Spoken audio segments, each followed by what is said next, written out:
As they gathered around the campfire, the wind was picking up, and the darkness of the forest enveloped them. Ali, Emily, Jack, and Sarah had decided to spend their summer vacation in the woods this year. The silence within the forest, the starry sky above, and the trees surrounding them offered a sense of tranquility.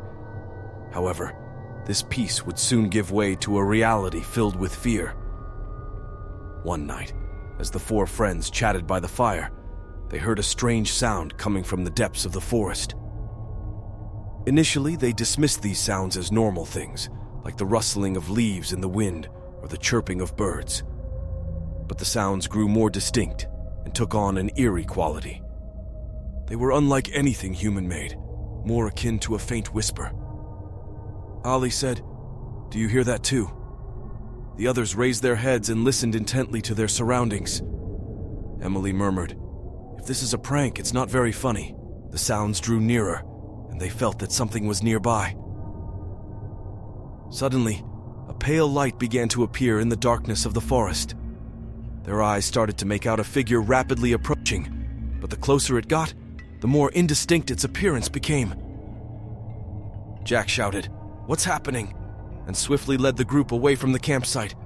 However, no matter how fast they ran, the light and the whispers continued to pursue them. For hours they ran until they finally reached the city center. But the city appeared deserted. The streets were silent, the buildings abandoned, and dusty curtains hung in windows. For a moment, the terrifying witch appeared before them. In the darkness, this enigmatic figure maintained its ambiguity. It materialized in front of the four friends. It had long, contorted legs and arms, and its skin was pale and covered in cracks. Its eyes were hollow and possessed a frightening gleam.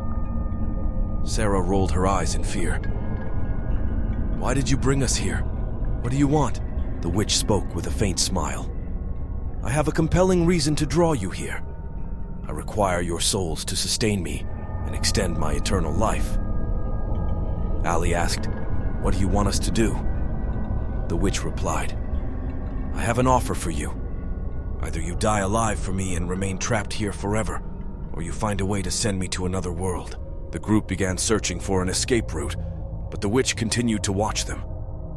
The dark figure made it clear that it wouldn't stop pursuing them, and their terrifying journey only seemed to grow darker.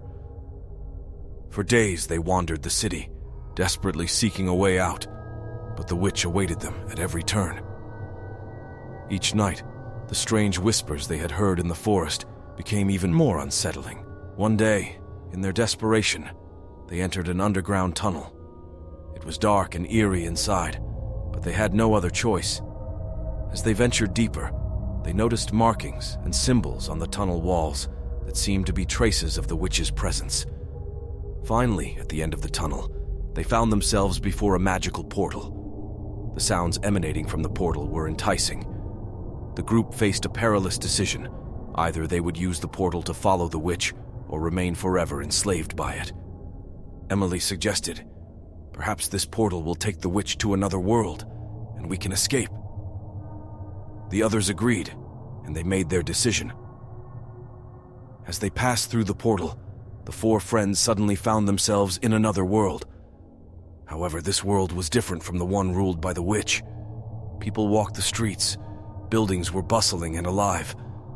For a moment they felt relief, but they soon realized that this world had its own dangers. Their story ends here. Ali, Emily, Jack, and Sarah managed to elude the witch's pursuit and now fight for survival in another world. However, the witch's dark power still lingers, and it could return at any moment. They must remain vigilant to protect themselves and find a way to defeat the witch once and for all.